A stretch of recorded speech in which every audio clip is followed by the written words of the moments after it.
ಓಂ ಅದೃಶ್ಯತ್ವಾದಿ ಗುಣಕೋ ಧರ್ಮೋಕ್ತೇ ಓಂ. ರಾಯರ ತತ್ವಮಂಜರಿಯಲ್ಲಿ 85ನೇ ಗದ್ಯ ಭಾಗ ಆ ಅದೃಶ್ಯತ್ವಾದಿ ಗುಣಕೋ ಧರ್ಮೋಕ್ತೇ ಮೊದಲಾದ 3 ಸೂತ್ರಗಳನ್ನು ಒಳಗೊಂಡಂತಹ ಅದೃಶ್ಯತ್ವಾಧಿಕರಣದ ಅವತಾರಿಕೆಯನ್ನು ತೋರಿಸಿಕೊಟ್ಟಿದೆ. ಯಾವುದಕ್ಕಾಗಿ ಇದು ಪ್ರಾರಂಭಗೊಂಡಿದೆ ಅಂತನ್ನೋದನ್ನ ತೋರಿಸಿಕೊಟ್ಟಿದೆ. ಶಾಸ್ತ್ರಗಳಲ್ಲಿ ತೈತ್ತರೀಯ ಉಪನಿಷತ್ತು ಮೊದಲಾದ ಕಡೆಗೆ ಈ ವಿಷ್ಣುವನ್ನ ಅದೃಶ್ಯ, ಅವನ ಅಗ್ರಾಹ್ಯ ಅಂತ ವರ್ಣನೆ ಮಾಡಿದ್ದಾರೆ ಅಂತ ನಾವು ತತ್ವವಾದಿಗಳು ಹೇಳಿದೆವು. ಅದಕ್ಕೆ ಪ್ರಶ್ನೆ ಮಾಡುವವರು ಅದೃಶ್ಯತ್ವ ಮೊದಲಾದ ಗುಣಗಳು ವಿಷ್ಣುವಿಗೆ ಸಂಬಂಧಪಡುವುದು ಸರಿ ಅನಿಸೋದಿಲ್ಲ. ಅವೆಲ್ಲವೂ ಕೂಡ ಅಕ್ಷರಕ್ಕೆ ಸಂಬಂಧಪಡಬೇಕು.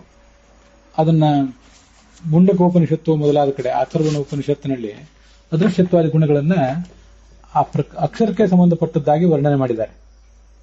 ಅಥಪರ ಯಯಾತದಕ್ಷರಮಧಿಗಮ್ಯತೆ ಎತ್ತದದ್ರೇಶ್ಯಂ ಇತ್ಯಾದಿ ಭಾಗದಲ್ಲಿ ಆ ಅಕ್ಷರವೇ ಜಗತ್ತಿಗೆ ಉಪಾದಾನ ಕಾರಣವೂ ಆಗಿದೆ, ಮತ್ತೆ ಉತ್ಕರ್ಷಕ್ಕೆ ಅವಧಿಯೂ ಆಗಿದೆ.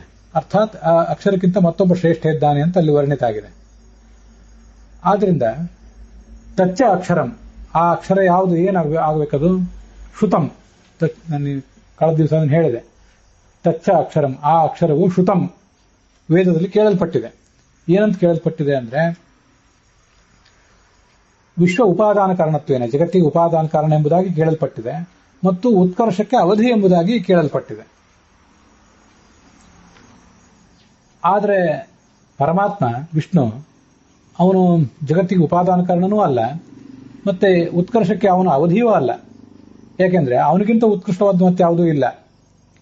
ಆದ್ರಿಂದ ಅಂತಹ ವಿಷ್ಣುವಿಗೆ ಈ ಈ ಅದೃಶ್ಯತ್ವ ಅಗ್ರಾಹ್ಯತ್ವ ಮೊದಲಾದ ಗುಣಗಳು ಅನುಪಪನ್ನ, ಅದು ಉಚಿತ ಅಲ್ಲ. ಹಾಗಾದ್ರೆ ಇನ್ಯಾರಿಗೆ ಅಂದ್ರೆ ಕಳೆದ ದಿವಸ ನಾನು ಇದನ್ನು ಸ್ಪಷ್ಟವಾಗಿ ಹೇಳಲಿಲ್ಲ. ಚಿದಚಿತ್ ಪ್ರಕೃತಿ ವಿರಿಂಚ ರುದ್ರಾಹಾವ, ಇವರೆಲ್ಲರ ಸಮುದಾಯ, ಇವರೆಲ್ಲರ ಗುಂಪನ್ನೇ ತಗೊಳ್ಬೇಕು ನಾವು. ಚಿತ್ ಪ್ರಕೃತಿ, ಅಚಿತ್ ಪ್ರಕೃತಿ ಮತ್ತು ಚತುರ್ಮುಖ ಬ್ರಹ್ಮ, ರುದ್ರ ಮೊದಲಾದವರೆಲ್ಲರನ್ನೂ ಕೂಡ ಅಲ್ಲಿ ತಗೊಳ್ಬೇಕು. ಅವರೆಲ್ಲರ ಸಮುದಾಯ. ಅಥವಾ ತದ್ ಅನ್ಯತಮಮೇವ, ಅವರೆಲ್ಲರನ್ನೂ ಸಮುದಿತ ರೂಪದಲ್ಲಿ ತಗೊಳ್ಳೋದು ಕಷ್ಟ ಅಂತಾದ್ರೆ ಅವರಲ್ಲಿ ಯಾರಾದರೂ ಒಬ್ಬನನ್ನ ತದ್ ಅನ್ಯತಮಮೇವ ಉಪೇಯಂ ಸ್ವೀಕರಿಸಲ್ಪಡಬೇಕು, ಹೊರತು ವಿಷ್ಣುವು ಸ್ವೀಕರಿಸಲ್ಪಡಬಾರದು. ಯಾಕೆಂದ್ರೆ ತದ್ ಅನ್ಯತಮಮೇವ ಬ್ರಹ್ಮ ಈಶ ಶ್ರುತ್ಯಾದಿ ಪ್ರಾಪಕ ವಶಾತ್ ಅಂತ ಇಷ್ಟು ಶಬ್ದ ಇದೆ. ಇದನ್ನು ಕೂಡ ನಾನು ಕಳೆದ ದಿವಸ ಸರಿಯಾಗಿ ಹೇಳಲಿಲ್ಲ. ಅದ್ರ ಬಗ್ಗೆ ಪಾಠ ಸರಿ ಇದೆಯೋ ಇಲ್ಲೋ ಒಂದು ಸಂಶಯ ಇದೆ. ಅಥವಾ ಆ ಪಾಠಕ್ಕೆ ಹೇಗೆ ಅರ್ಥ ನಮ್ಗೆ ಮಾಡ್ಕೋಬೇಕು, ಆ ಪಾಠಕ್ಕೆ ನಮಗೆ ಅರ್ಥ ಆಗ್ತಾ ಇಲ್ವೋ ಅಂತ ನಮ್ಗೊಂದು ಗೊಂದಲ ಇದೆ. ತದ್ ಅನ್ಯತಮಮೇವ ಬ್ರಹ್ಮ, ಈ ಚಿತ್ ಪ್ರಕೃತಿ, ಅಚಿತ್ ಪ್ರಕೃತಿ, ಬ್ರಹ್ಮ ಮತ್ತು ರುದ್ರ, ಇವರಲ್ಲಿ ಈ 4 ಒಬ್ಬನಾದಂಥ ಬ್ರಹ್ಮ ಅಂತ ಹೀಗೆ ಅರ್ಥ ಆಗ್ತದೆ ಅದನ್ನು ನೋಡಿದ್ರೆ. ಆ 4 ಜನರಲ್ಲಿ ಯಾರಾದರೂ ಒಬ್ರು ಬ್ರಹ್ಮರಾಗಿದ್ದಾರ? ಯಾರು ಕೂಡ ಬ್ರಹ್ಮರಾಗಿರೋದು ನಮಗೇನು ಕಂಡು ಬರೋದಿಲ್ಲ. ಅದರಿಂದ ಬ್ರಹ್ಮ ಅನ್ನೋದನ್ನು ಎಲ್ಲಿ ಅನ್ವಯಿಸಬೇಕು ಅಂತ ನಮಗೆ ಗೊಂದಲ ಆಗ್ತದೆ. ಒಟ್ಟಾರೆ ತಾತ್ಪರ್ಯ ತಿಳಿಯಿತು, ಅದೃಶ್ಯತ್ವಾದಿ ಗುಣವುಳ್ಳವನು ವಿಷ್ಣುವಲ್ಲ, ಈ 4ರಲ್ಲಿ ಯಾರಾದರೂ ಒಬ್ಬರಾಗಬೇಕು ಅಥವಾ ಈ 4 ಸಮುದಾಯ ಆಗಬೇಕು. ಪ್ರಕೃತಿಯೋ ಚತುರ್ಮುಖ ಬ್ರಹ್ಮನೋ ಯಾವುದೋ ಒಂದು. ಬ್ರಹ್ಮಸೂತ್ರ ಭಾಷ್ಯಕ್ಕನುಗುಣವಾಗಿ ನೋಡುವುದಾದ್ರೆ ಚತುರ್ಮುಖ ಬ್ರಹ್ಮನ ಆಗಬೇಕು ಅಥವಾ ಪ್ರಕೃತಿ ಆಗಬೇಕು, ಅಷ್ಟ ಅರ್ಥ ತಿಳಿಯಿತು. ಮತ್ತೆ ಇನ್ನೊಂದು ಬ್ರಹ್ಮ ಈಶ ಶ್ರುತ್ಯಾದಿ ಪ್ರಾಪಕ ವಶಾತ್, ಅಲ್ಲಿ ಬ್ರಹ್ಮ ಎಂಬ ಶಬ್ದವನ್ನು ಒಳಗೊಂಡಂತಹ, ಈಶ ಎಂಬ ಶಬ್ದವನ್ನು ಒಳಗೊಂಡಂತಹ ಶ್ರುತಿ ಅಂತ ನಾನು ಕಳೆದ ದಿವಸ ಹೇಳಿದೆ. ಅದು ಹಾಗಲ್ಲ. ಅದು ಹಾಗಾಗಿದ್ದು ಸಮಸ್ತ ಪದ ಆಗಿದ್ರೆ ಬ್ರಹ್ಮೇಶ ಶ್ರುತ್ಯಾದಿ ಪ್ರಾಪಕ ವಶಾತ್ ಅಂತ ಆಗ್ತಿತ್ತು. ಅಲ್ಲಿ ಬ್ರಹ್ಮೇಶ ಶ್ರುತಿ ಅಂತಿಲ್ಲ. ಬ್ರಹ್ಮ ಅನ್ನೋದು ಅದನ್ನ ಬೇರೆ ಪದ. ತದ್ ಅನ್ಯತಮಮೇವ ಬ್ರಹ್ಮ ಉಪಾದೇಯಂ, ಈ 4ರಲ್ಲಿ ಯಾವುದಾದರೂ ಒಂದಾದಂತಹ ಬ್ರಹ್ಮವನ್ನು ತಗೊಳ್ಬೇಕು ನಾವು. ಅಂತೂ ವಿಷ್ಣು ಎಂಬ ಬ್ರಹ್ಮವನ್ನು ತಗೊಳ್ಬಾರದು. ನಾನು ಹೀಗೆ ಅದಕ್ಕೆ ಅರ್ಥ ಮಾಡಬಹುದು. ಯಾಕಂದ್ರೆ ಬ್ರಹ್ಮಾಣಿ ಜೀವ ಸರ್ವೇಪಿ ಪರಬ್ರಹ್ಮಾಣಿ ಮುಕ್ತಿಗಾಹ ಪ್ರಕೃತಿ ಪರಮಂ ಬ್ರಹ್ಮ ಪರಮಂ ಮಹದಚ್ಯುತಃ ಅಂತ ಆಚಾರ್ಯರು ತತ್ವ ನಿರ್ಣಯದಲ್ಲಿ ಒಂದು ಪರಮೋಪನಿಷತ್ ಎದ್ದಿರಬೇಕು. ಆ ವಾಕ್ಯವನ್ನು ನಮಗೆ ಒದಗಿಸ್ತಾರೆ. ಎಲ್ಲಾ ಜೀವರು ಬ್ರಹ್ಮರೇ, ಮುಕ್ತಿಗೆ ಹೋದವರು ಪರಬ್ರಹ್ಮ, ಪ್ರಕೃತಿ ಪರಮಬ್ರಹ್ಮ, ಪರಮ ಮಹದ್ ಬ್ರಹ್ಮ ಪರಮಾತ್ಮ ಅಂತ. ಅದರಿಂದ ನಾವೆಲ್ಲರೂ ಬ್ರಹ್ಮರೇ.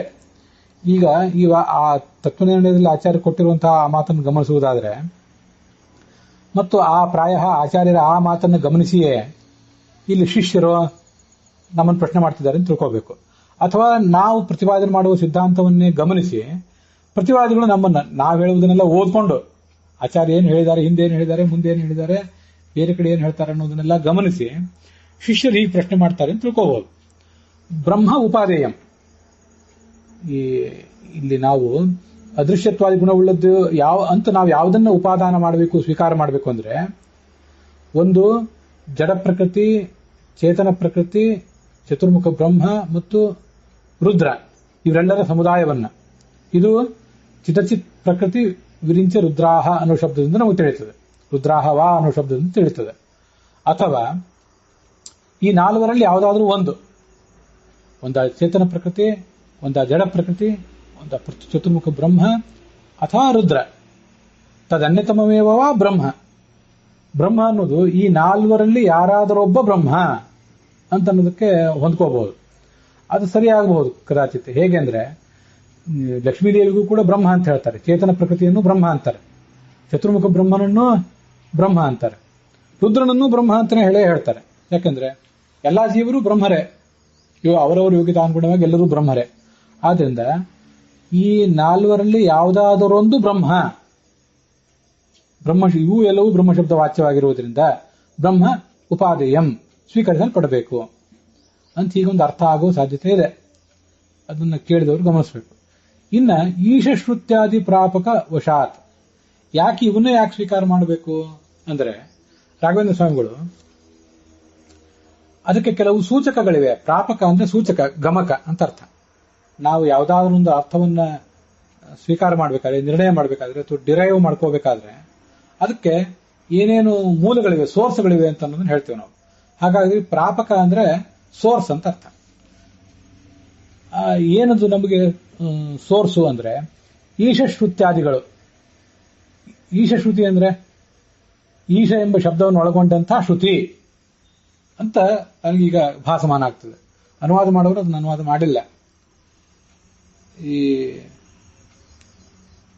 ಯದಾ ಪಶ್ಯತೆ ರುಗ್ಮವರ್ಣಂ ಕರ್ತಾರಮೀಶಂ ಪುರುಷಂ ಬ್ರಹ್ಮಯೋನಿಂ. ನಮಗೆ ಈ ಸಂದರ್ಭದಲ್ಲಿ ಈಶ ಎಂಬ ಶಬ್ದವನ್ನು ಒಳಗೊಂಡಂತಹ ಶ್ರುತಿ ಅಂದ್ರೆ ಆ ಅಥರ್ವಣೋಪನಿಷತ್ತಿನ ಕರ್ತಾರಂ ಈಶಂ ಪುರುಷಂ ಬ್ರಹ್ಮಯೋನಿಂ, ಈಶ ಅಂತಲ್ಲಿ ಶಬ್ದ ಕಂಡು ಬರ್ತಾ ಇದೆ. ಆ ಈಶ ಎಂಬ ಶಬ್ದ ಹಾಗಾದ್ರೆ ಈಶ ಶ್ರುತಿ ಅಂದ್ರೆ ಆ ಅಥರ್ವಣೋಪನಿಷತ್ತೆ, ಅದು ಮೊದಲಾದದ್ದು. ಅವುಗಳೆಲ್ಲದರ ಆಧಾರದಿಂದ ಅವೇ ನಮಗೆ ಸೋರ್ಸ್. ಪ್ರಾಪಕ ಅಂದ್ರೆ ಅವೇ ಸೋರ್ಸ್ ನಮಗೆ. ಅದರ ಆಧಾರದಿಂದ ಹೀಗೆ ತೀರ್ಮಾನ ಮಾಡಬೇಕು ಅಂತ ಇಷ್ಟು ನಮಗೆ ಕಂಡು ಬರ್ತದೆ. ನಾವೀಗ ಅಥಪರ ಯಯಾತ ದಕ್ಷರ ಮಧಿಗಮ್ಯತೆ ಅಂತ ನೋಡ್ತಾ ಇದ್ದೀವಲ್ಲ, ಇದು ಅಥರ್ವಣೋಪನಿಷತ್ತಿನ ಮೊದಲನೇ ಭಾಗದಲ್ಲೇ ಬರುವಂಥದ್ದು. ಅದಾದ್ಮೇಲೆ ಎತ್ತದ ಅದ್ರೇಶ್ಯಂ ಇತ್ಯಾದಿಗಳು ಬರ್ತವೆ. ಅದಾದ ಮೇಲೆ ಮುಂದೆ ಈ ಯದಾ ಪಶ್ಯತೆ ರುಗ್ಮವರ್ಣಂ ಅನ್ನುವಂಥ ಈ ಮಾತುಗಳೆಲ್ಲ ಮುಂದೆ ಬರ್ತವೆ. ಆ ಅಥರ್ವಣೋಪನಿಷತ್ತಿನ ಅಥವಾ ಮುಂಡಕೋಪನಿಷತ್ತಿನ 5ನೇ ಖಂಡದಲ್ಲಿ ಮುಂದೆ ಆ ಮಂತ್ರ ಬರ್ತದೆ. ಯದಾ ಪಶ್ಯತೆ ರುಗ್ಮವರ್ಣಂ ಕರ್ತಾರಂ ಈಶಂ ಪುರುಷಂ ಬ್ರಹ್ಮಯೋನಿಂ ಅಂತ. ಅದರಿಂದ ಈಶ ಎಂಬ ಶಬ್ದವನ್ನು ಒಳಗೊಂಡಂತಹ ಶ್ರುತಿ ಅಂದ್ರೆ ಅಥರ್ವಣೋಪನಿಷತ್ತು ಅಂತ ನಾವು ತಿಳ್ಕೊಳ್ಬಹುದು. ಆದ್ರಿಂದ ಈಶಶ್ರುತ್ಯಾದಿ ಪ್ರಾಪಕ ವಶಾತ್. ಈಶಶ್ರುತಿ ಅಂದ್ರೆ ಆ ಮುಂಡಕೋಪನಿಷತ್ತು ಅಥವಾ ಅಥರ್ವಣೋಪನಿಷತ್ತು, ಅದೇ ಮೊದಲಾದ ಪ್ರಾಪಕ ಅಂದ್ರೆ ಸೋರ್ಸ್. ಅದರ ಆಧಾರದಿಂದ ನಾವು ಈ ಅದೃಶ್ಯತ್ವಾದಿ ಗುಣವುಳ್ಳದ್ದು ವಿಷ್ಣುವಲ್ಲ ಬೇರೆ ಯಾವುದು ಅಂತ ತೀರ್ಮಾನ ಮಾಡಬೇಕು ಅಂತ ಹೀಗೆ ಕಂಡು ಬರ್ತದೆ. ಆದ್ರೆ ನಾವೇನು ಯದಾ ಪಶ್ಯತೆ ರುಗ್ಮವರ್ಣಂ ಅಂತ ಮಾತು ಕಂಡು ಬರ್ತದೆ, ಅದನ್ನು ಗಮನಿಸಿದಾಗಲೂ ಕೂಡ ಪೂರ್ವ ಪಕ್ಷ ಮಾಡುವವರಿಗೆ ಅದೊಂದು ಅಂತಹ ಉತ್ತಮವಾದಂತಹ ಪ್ರಾಪಕ ಅಂದ್ರೆ ಸೋರ್ಸ್ ಆಗ್ತದೆ ಅಂತ ನನಗೆ ಕಾಣಿಸೋದಿಲ್ಲ ಅದನ್ನು ನೋಡಿದರೆ. ಆದ್ರಿಂದ ವಾಸ್ತವಿಕವಾಗಿ ಪೂರ್ವ ಪಕ್ಷದವರ ಅಭಿಪ್ರಾಯ ಏನಿದೆ ಅಂತ ಅನ್ನೋದು ನಾವು ಇಷ್ಟದ ಪ್ರಯತ್ನ ಪಟ್ಟರೂ ಕೂಡ ಗೊತ್ತಾಗೋದಿಲ್ಲ. ಒಂದು ಸಾಧ್ಯತೆಯನ್ನ ಈ ತರ ಹೇಳಿದ್ದೇನೆ ನಾನು. ಈಶಶ್ರುತಿ ಅಂದ್ರೆ ಈಗ ನಾವು ಯಾಕಂದ್ರೆ ಇಲ್ಲೆಲ್ಲ ವಿಚಾರ ಮಾಡ್ತಿರೋದು ಮುಂಡಕ ಉಪನಿಷತ್ತಿನ ಮಾತುಗಳನ್ನೇ. ಅಥಪರಾಯಯಾತ ದಕ್ಷರ ಮಧಿಗಮ್ಯತೆ ಎತ್ತದದ್ರೇಶ್ಯಂ ಇವೆಲ್ಲವೂ ಕೂಡ ಮುಂಡಕೋಪನಿಷತ್ತಿನ ಮಾತುಗಳನ್ನೇ ಒಳಗೊಂಡಿವೆ. ಆದ್ರಿಂದ ಈಶಶ್ರುತಿ ಅಂದ್ರೂ ಕೂಡ ಅದೇ ಆಗಿರಬಹುದು ಅಂತ ನನ್ನ ಊಹೆ. ಅದಲ್ಲದೆ ಈ ಈಶಶ್ರುತಿ ಅಂದ್ರೆ ಅದೇ ಮುಂಡಕೋಪನಿಷತ್ತಿನ ಮತ್ತೊಂದು ಭಾಗ. ಜುಷ್ಟಂ ಯದಾ ಪಶ್ಯತ್ಯನ್ಯಮೀಶಂ ಅಸ್ಯ ಮಹಿಮಾನಮಿತಿ ವೀತಶೋಕ ಅಂತ ಹೀಗೊಂದು ಮಾತು ಕಂಡು ಬರ್ತದೆ. ಅದನ್ನಾದ್ರೂ ಈ ಪೂರ್ವ ಪಕ್ಷದವರು ತಮ್ಮ ಅಭಿಪ್ರಾಯಕ್ಕೆ ಪೋಷಕವಾದಂತಹ ಪ್ರಾಪಕ ಸೋರ್ಸ್ ಅಂತ ಇಟ್ಕೊಂಡಿರಬಹುದು. ಆ ವೇದವಾಕ್ಯದಲ್ಲಿ ಅನ್ಯಂ ಈಶಂ ಅಂತಿದೆ. ಹಾಗಾದ್ರೆ ಅನ್ಯ ಈಶಾ ಅಂದ್ರೆ ನಾವು ಆ ವೇದವಾಕ್ಯಕ್ಕೆ ಏನು ಅರ್ಥ ಹೇಳ್ತೀವಿ, ಆಚಾರ್ಯ ಆ ವೇದವಾಕ್ಯಕ್ಕೆ ಏನು ಅರ್ಥ ಹೇಳ್ತಾರೆ ಅಂತ ಮುಂದೆ ನೋಡೋಣ. ಇದು ಪೂರ್ವಪಕ್ಷ ಮಾಡುವವರಿಗೆ ಅನ್ಯ ಈಶ ಇವನು. ನೀವು ಯಾವ ಪ್ರಸಿದ್ಧನಾದಂತಹ ವಿಷ್ಣುವನ್ನ ತಗೊಳ್ತಾ ಇದ್ದೀರಲ್ಲ, ಅವನೇ ಸರ್ವಶಬ್ದವಾಚ್ಯ, ನಿಯಂತ ಇತ್ಯಾದಿ ಗುಣವುಳ್ಳವನು, ಅದೃಶ್ಯತ್ವಾದಿ ಗುಣವುಳ್ಳವನು ಅಂತ ನೀವು ಹೇಳ್ತಾ ಇದ್ದೀರಲ್ಲ, ಆ ಈಶಾ ಅಲ್ಲ. ನೀವು ವಿಷ್ಣು ಎಂಬ ಈಶನನ್ನು ತಗೊಳ್ಬಾರ್ದು, ಹೊರತು ಅನ್ಯ ಈಶನನ್ನು ತಗೊಳ್ಬೇಕು. ಅನ್ಯ ಈಶಾ ಅಂದ್ರೆ ಯಾರು? ಈ ಚತುರ್ಮುಖ ಬ್ರಹ್ಮ, ರುದ್ರ ಅಥವಾ ಪ್ರಕೃತಿ ಮೊದಲಾದಂಥ ಈಶರು, ಇವರೆಲ್ಲರ ಸಮುದಾಯ ಅಥವಾ ಅವರಲ್ಲಿ ಯಾರೋ ಒಬ್ಬ ವ್ಯಕ್ತಿ. ಆದ್ರಿಂದ ಈಶಶ್ರುತಿ ಅಂದ್ರೆ ಅದೇ ಮುಂಡಕೋಪನಿಷತ್ನಲ್ಲಿ, ಅಥರ್ವಣೋಪನಿಷತ್ನಲ್ಲಿ ಬರುವಂತಹ 3ನೇ ಖಂಡದ 1ನೇ ಭಾಗದ 2ನೇ ಮಂತ್ರ. ಅದು ಅಲ್ಲಿ ಅನ್ಯ ಈಶಾ ಅಂತ ಶಬ್ದ ಇದೆ. ನಾನು ಹೇಳಿದ್ದು ಕರ್ತಾರಮೀಶಂ ಪುರುಷಂ ಬ್ರಹ್ಮಯೋನಿಂ ಅಂತ 5ನೇ ಖಂಡದ್ದು. ಅದಕ್ಕಿಂತ ಈ 3ನೇ ಖಂಡದಲ್ಲಿ ಬರುವಂತಹ ಅನ್ಯ ಈಶಾ ಎಂಬ ಶಬ್ದ ಏನಿದೆ, ಇದು ಆ ಪೂರ್ವ ಪಕ್ಷದವರಿಗೆ ತುಂಬಾ ಸಪೋರ್ಟ್ ಮಾಡುವಂತಹ, ಅವರ ಅಭಿಪ್ರಾಯವನ್ನು ಪೋಷಿಸುವಂತಹ ಪ್ರಾಪಕವಾದಂತಹ ಸೋರ್ಸ್ ಅಂತ ಕಾಣಿಸ್ತದೆ. ರಾಘವೇಂದ್ರ ಸ್ವಾಮಿ ಯಾವುದನ್ನು ಮನಸ್ಸಲ್ಲಿ ಇಟ್ಕೊಂಡಿದ್ದಾರೆ ಅಂತ ಗೊತ್ತಾಗೋದಿಲ್ಲ.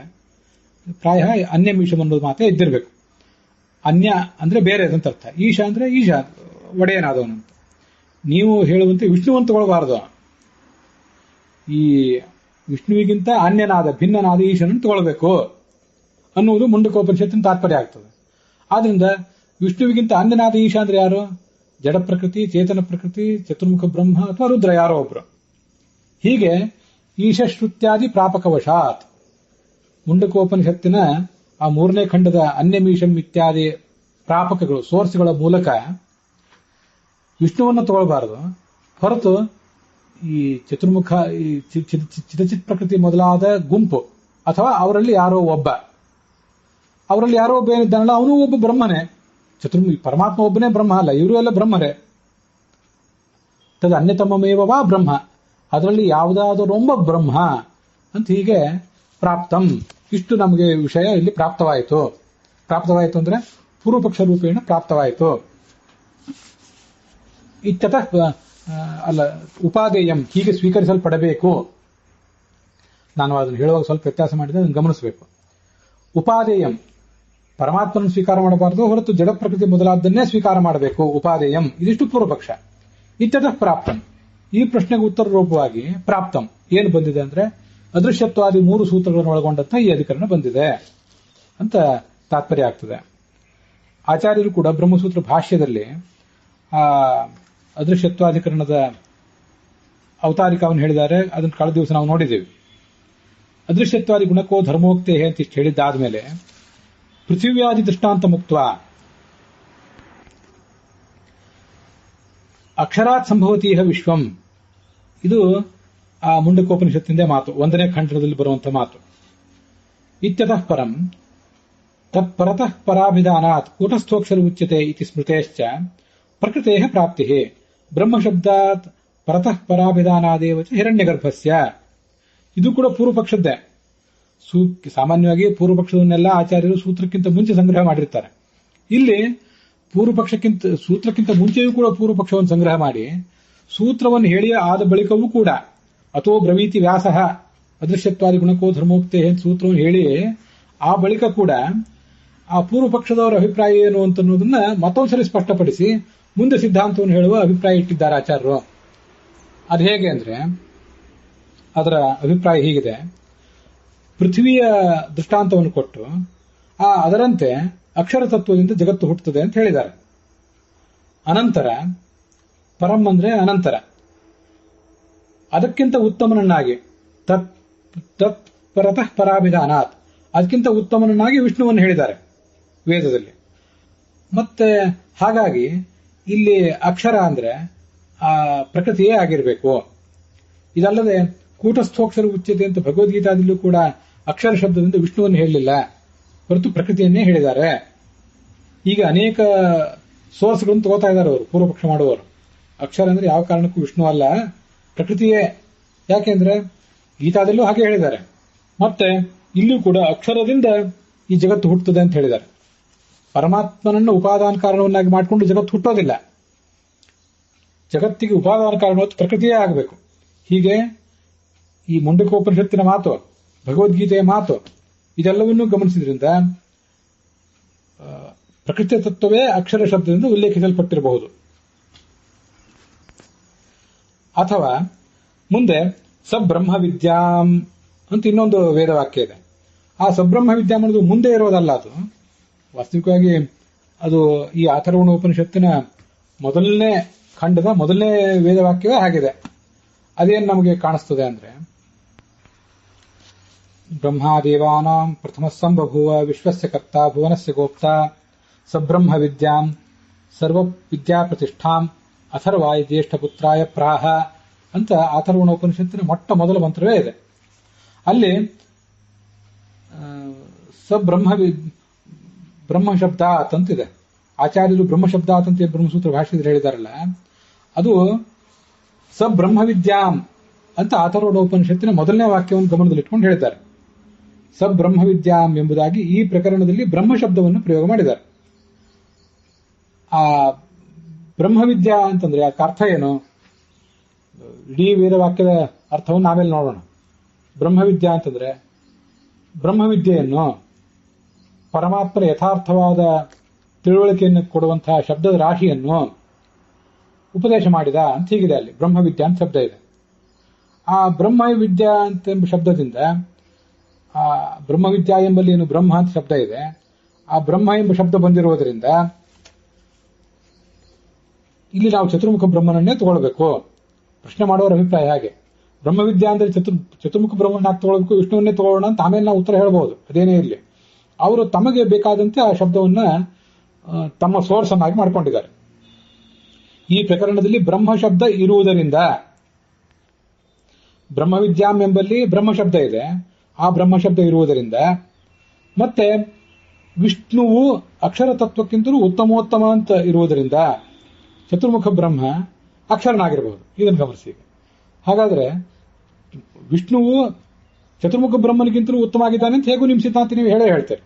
ಆದ್ರಿಂದ ಅಕ್ಷರ ಶಬ್ದದಿಂದ ನಾವು ಚತುರ್ಮುಖ ಬ್ರಹ್ಮನನ್ನೇ ಇಟ್ಕೊಂಡ್ಬಿಟ್ರೆ ಆ ಚತುರ್ಮುಖ ಬ್ರಹ್ಮನಿಗಿಂತಲೂ, ಅರ್ಥಾತ್ ಅಕ್ಷರ ಶಬ್ದ ವಾಚ್ಯನಾದ ಚತುರ್ಮುಖ ಬ್ರಹ್ಮನಿಗಿಂತಲೂ ಪರಮಾತ್ಮ ಉತ್ಕೃಷ್ಟನಾಗಿದ್ದಾನೆ ಸರಿಯಾಗಿಬಿಡ್ತದೆ.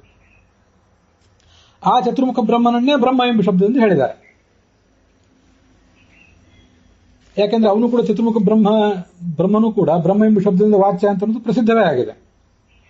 ಅಕ್ಷರನೂ ಕೂಡ ಅವನೇ ಆಗಿದ್ದಾನೆ, ಒಂದು ಪ್ರಕೃತಿ ಅಥವಾ ಈ ಚತುರ್ಮುಖ ಬ್ರಹ್ಮ. ಇದು ಆಚಾರ್ಯರು ಬ್ರಹ್ಮಸೂತ್ರ ಭಾಷೆಯಲ್ಲಿ ಹೇಳಿರೋದು. ತದ್ ಅನ್ಯತಮಮೇವ ಬ್ರಹ್ಮ ಅಂತ ಈಗ ಅಣುಭಾಷ್ಯವನ್ನು ಗಮನಿಸಿ. ಅಲ್ಲೂ ಕೂಡ ಬ್ರಹ್ಮ ಅಂದ್ರೆ ಈ ನಾಲ್ವರಲ್ಲಿ ಒಂದಾದ ಬ್ರಹ್ಮ. ರಾಘವೇಂದ್ರ ಸ್ವಾಮಿಗಳು ಪ್ರಾಯ ಆಚಾರ್ಯರು ಹೇಳಿದ್ದನ್ನು ಹಿಗ್ಗಿಸಿಕೊಂಡಿದ್ದಾರೆ. ಆಚಾರ್ಯ ಹೇಳಿದ್ದು ಅಕ್ಷರ ಅಂದ್ರೆ ವಿಷ್ಣು ಅಲ್ಲ, ಒಂದಾ ಪ್ರಕೃತಿ ಅಥವಾ ಚತುರ್ಮುಖ ಬ್ರಹ್ಮ ಅಂತ. ಅದಲ್ಲದೇನೆ ಜಡ ಪ್ರಕೃತಿ ರುದ್ರವು ಕೂಡ ಆಗಬಹುದು ಅಂತ ರಾಘವೇಂದ್ರ ಸ್ವಾಮಿಗಳು ಅದನ್ನು ಹಿಗ್ಗಿಸಿಕೊಂಡಿದ್ದಾರೆ ಅಂತ ತಿಳ್ಕೋಬಹುದು. ಇಷ್ಟನ್ನೆಲ್ಲ ನೋಡಿದಾಗ ತದ್ ಅನ್ಯತಮಮೇವ ಬ್ರಹ್ಮ, ಅಲ್ಲೊಂದು ಕಾಮ ಇದ್ರೆ ಒಳ್ಳೆಯದು, ಅಥವಾ ಸ್ವಲ್ಪ ಸ್ಪೇಸ್ ಇರಬೇಕು. ಈಶಶ್ರುತ್ಯಾದಿ ಪ್ರಾಪಕವಶಾತ್ ಅನ್ನೋದಕ್ಕೆ ಒಂದು ಸ್ವಲ್ಪ ಮಟ್ಟಿನ ಸ್ಪಷ್ಟೀಕರಣ ಸಿಕ್ಕಿದೆ. ಅಂತೂ ಇಲ್ಲಿ ನಿನ್ನೆ ಮತ್ತು ಇಲ್ಲಿವರೆಗೂ ಕೂಡ ನಾವು ಆಚಾರ್ಯರು ತಮ್ಮ ಭಾಷ್ಯದಲ್ಲಿ ಏನು ಅವತಾರಿಕ ಹಿನ್ನೆಲೆ ಕೊಟ್ಟಿದ್ದಾರೆ ಮತ್ತು ಅಣುಭಾಷ್ಯದಲ್ಲಿ ತತ್ವಮಂಜರಿಯಲ್ಲಿ ರಾಘವೇಂದ್ರ ಸ್ವಾಮಿ ಏನು ಒಂದು ಹಿನ್ನೆಲೆಯನ್ನು ಕೊಟ್ಕೊಂಡಿದ್ದಾರೆ ಅದನ್ನು ನಾವು ನೋಡಿದಾಗ ಆಯ್ತು. ಇದಾದ ಬಳಿಕ ಆಚಾರ್ಯರು ಅದೃಶ್ಯತ್ವಾಧಿಕರಣದಲ್ಲಿ ತಮೇವಂ ವಿದ್ವಾನ್ ಅಮೃತ ಹ್ಯ ಭವತಿ, ತೈತ್ತರೀಯ ಆರಣ್ಯಕ ಇತ್ಯಾದಿಗಳನ್ನು ಹೇಳ್ತಾರೆ. ಅವೆಲ್ಲವೂ ಅವರು ಸಿದ್ಧಾಂತ ಹೇಳುವಂತಹ ಪ್ರಶ್ನೆ. ಈ ಸಿದ್ಧಾಂತವನ್ನು ಹೇಳುವುದಕ್ಕಿಂತ ಮುಂಚೆ 2 ಬಾರಿ ಅವರು ಪೂರ್ವ ಪಕ್ಷವನ್ನೇ ದೃಢ ಮಾಡಿದ್ದಾರೆ. ಸೂತ್ರಕ್ಕಿಂತ ಮುಂಚೆ ಒಮ್ಮೆ, ಸೂತ್ರದ ಆಮೇಲೆ ಒಮ್ಮೆ. ಇಷ್ಟು ನಾವು ತಿಳ್ಕೊಂಡು ಮುಂದೆ ಸಿದ್ಧಾಂತವನ್ನು ನೋಡಬೇಕು, ಬ್ರಹ್ಮಸೂತ್ರ ಭಾಷ್ಯಕ್ಕೆ ಅನುಗುಣವಾಗಿ ಮತ್ತೆ ತತ್ವಮಂಜರಿಗೆ ಅನುಗುಣವಾಗಿ. ಇಲ್ಲಿಗೆ ಈ ಭಾಗ ಸಮಾಪ್ತ ಆಗಿದೆ.